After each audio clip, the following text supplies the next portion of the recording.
ఓం శ్రీ శివాయ గురవే నమ. శ్రీ మహాగణాధిపతయ నమ.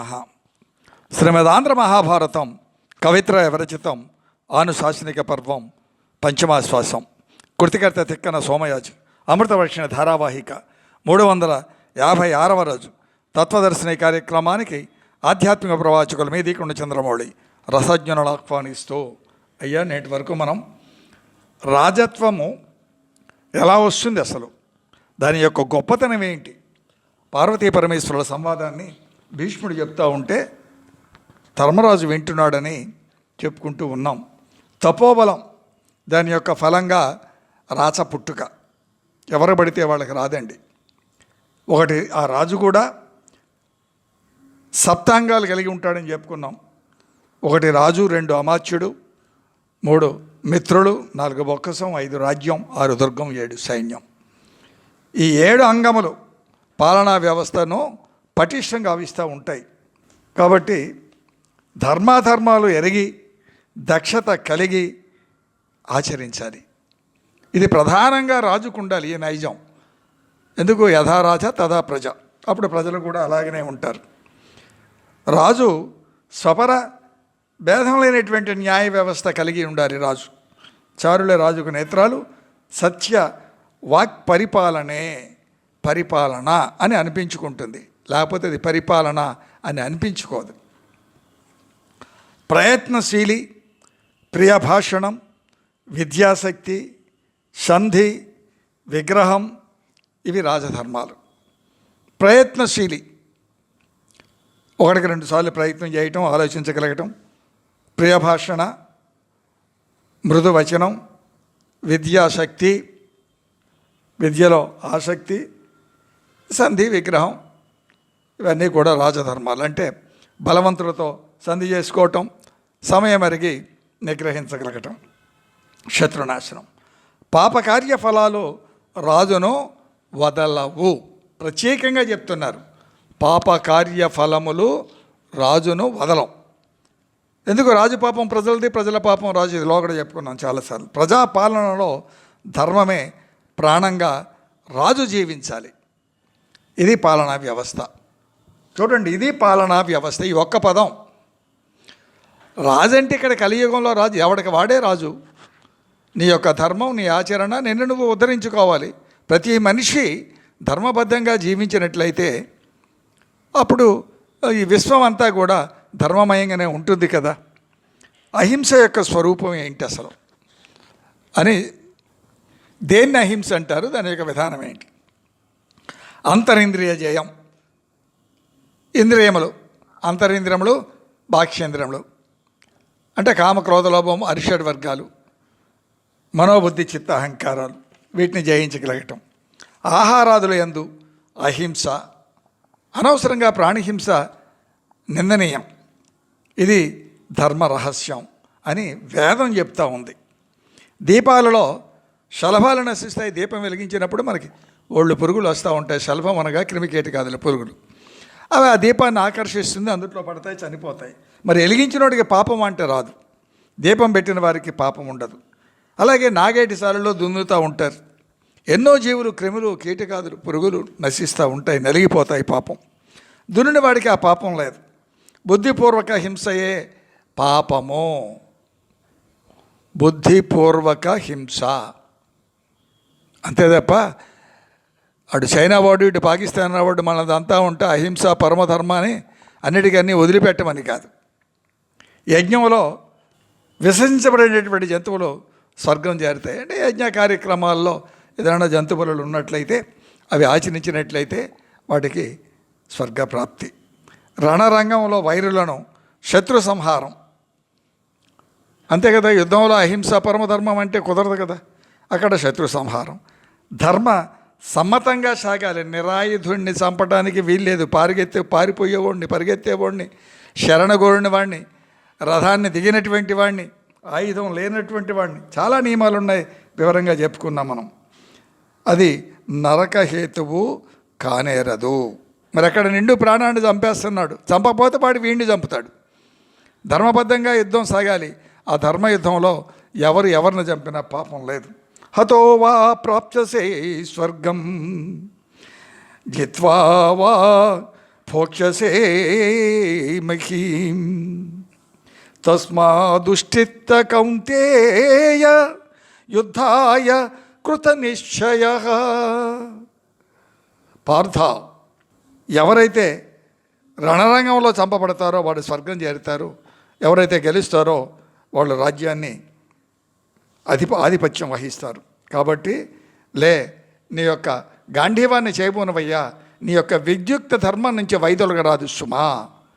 గీత 2వ అధ్యాయం 37వ శ్లోకం. అంటే సుఖదుఃఖే సమే కృత్వా లాభౌ జయౌ తతో యుద్ధాయ యుజ్యస్వనైవం పాపమవాక్ష్యసి. గీత 2వ అధ్యాయం 38వ శ్లోకంలో శత్రువుచే నీవు మరణిస్తే నీకు మోక్షం, లేదా నీవే శత్రువుని సంహరించినట్లయితే నీకు రాజ్య ప్రాప్తి. ఏదైనా ధర్మబద్ధంగానే సాగాలి. కనుక యుద్ధానికి సిద్ధపడవయ్యా. సుఖదుఖాలను, లాభ నష్టాలను, జయాపజయాలను సమంగా భావించాలి. కర్తవ్య నిష్ఠతో యుద్ధం ఆచరించు, పాపం రాదు అని గీతాసారం. అంటే ధర్మ పరిరక్షణకై హింస కాదు అని గీతాసారం. అంతే కదా. అంతే తప్ప ప్రలోభ పెట్టడం, మాయ చేయటం, అబద్ధాలు చెప్పడం, కుహనా లౌక్యాలు చెప్పటం ఇది రాజకీయం అనిపించదు. నీచకీయం అంటారు దీన్ని. అంటే రణంలో మరణిస్తే స్వర్గం అయ్యా, జయిస్తే రాజ్యం. గెలిపి ఓటములు ఎవరికైనా దైవాధీనములే కదా. ఎవరి యొక్క వైభవ ప్రాభవములు దాన్ని అనుసరించి జన్మను అనుసరించి కర్మను అనుసరించి ఫలం. కాబట్టి కృతనిశ్చయం ఆ విధంగా సాధకుని యొక్క విధి. నువ్వు కృతనిశ్చయుడవు కావాలి. ఎక్కడ క్షేత్రజ్ఞ విభాగమును ఎరిగి రణరంగంలోకి వచ్చి శాంతి అంటే అలాగా. కాబట్టి అట్టి ధర్మమును వీడే అధికారం సాధకునకు లేదు.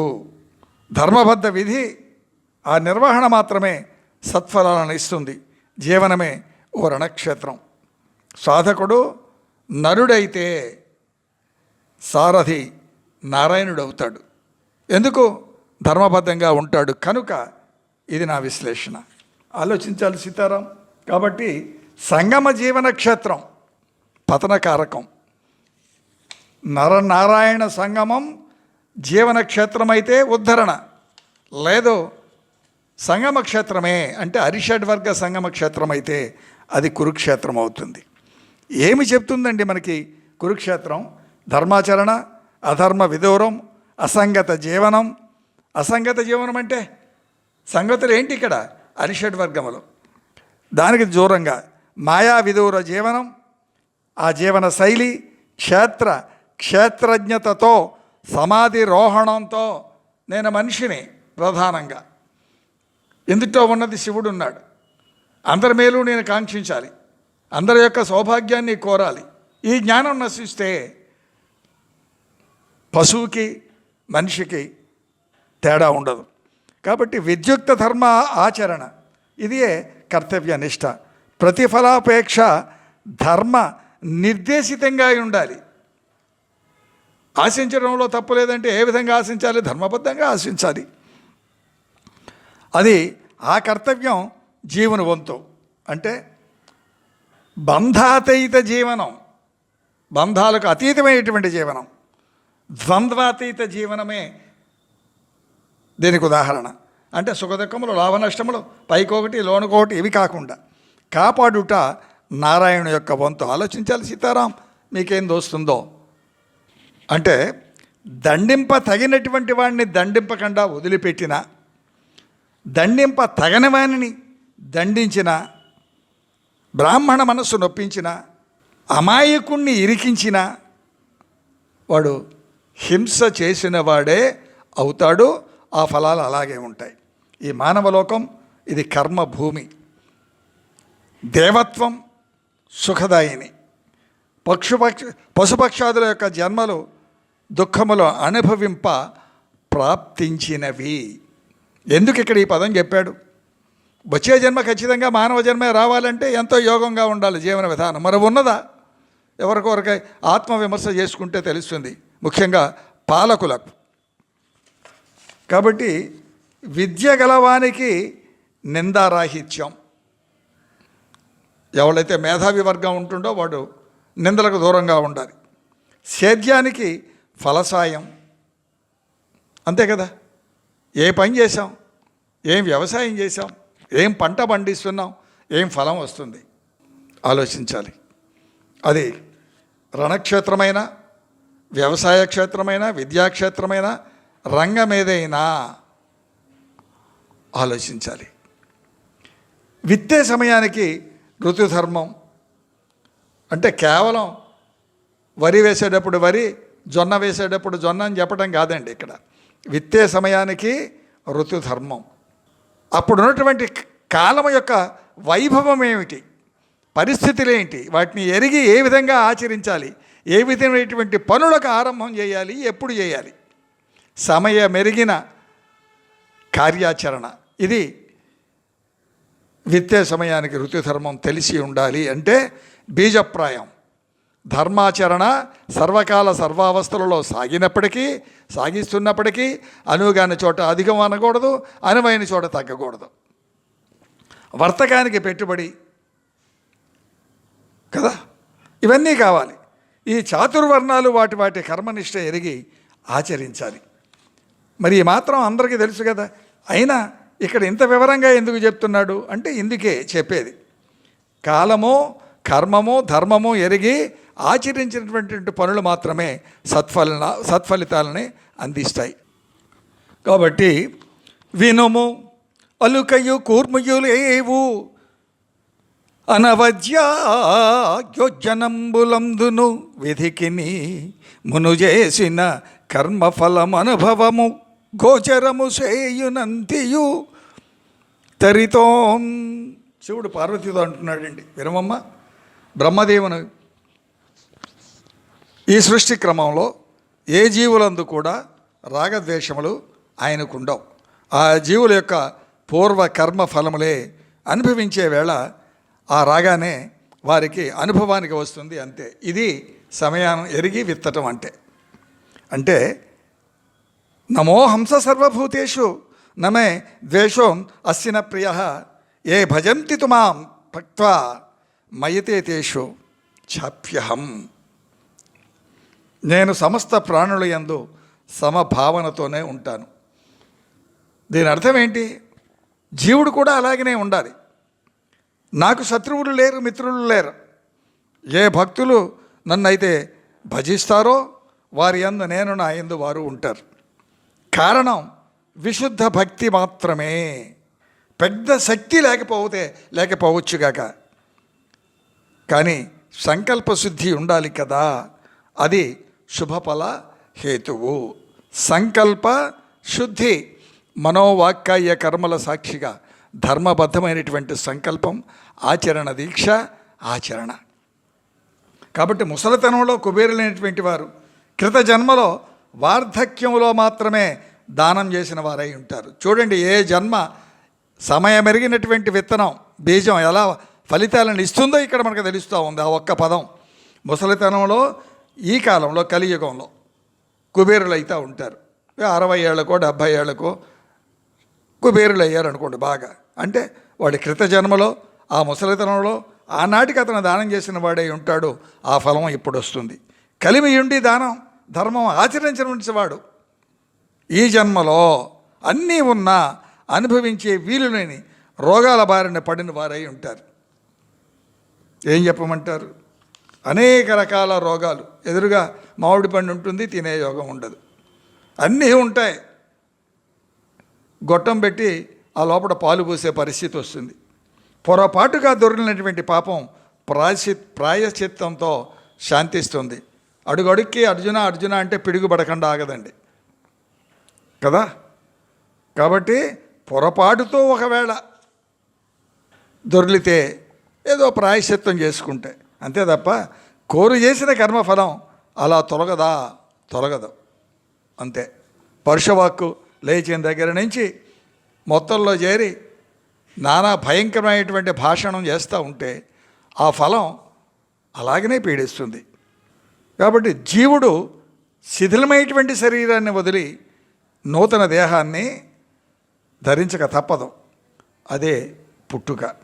చావు పుట్టుకలు కర్మ ఫలముల యొక్క మూలములు. అంటే వాసాంశ జీర్ణాన్ని యథావిహాయ నవాన్ని గృహణంతి నరోపరాణి తథా శరీరాన్ని విహాయ జీర్ణావ్యన్యాని సంయాతి నవాని దేహి. గీత చెప్తా ఉంది, వాసాంసి జీర్ణాని యథా విహాయ నవాని గృహ్ణతి నరోం పరాణి తథా శరీరాణి విహాయ జీర్ణావ్యన్యాని సంయాతి నవాని దేహి. మానవుడు శిథిలమైన వస్త్రాలను వదిలి నూతన వస్త్రాలను ఎలా ధరిస్తాడో అలాగే జీవుడు శిథిలమైన శరీరాన్ని విడిచి నూతన శరీరాన్ని పొందక తప్పదు, పొందుతాడు. ఆత్మకు స్త్రీ పురుష భేదాలు లేవయ్యా, వినో అని స్వామి చెప్తా ఉన్నారు. స్వస్తిప్రజాభ్య పరిపాలయంతాం న్యాయేన మార్గేణ మహిన్మహీష గోబ్రాహ్మణేభ్యో స్వమస్తు నిత్యం లోకా సమస్త సుఖినో భవంతు. సీతారాం.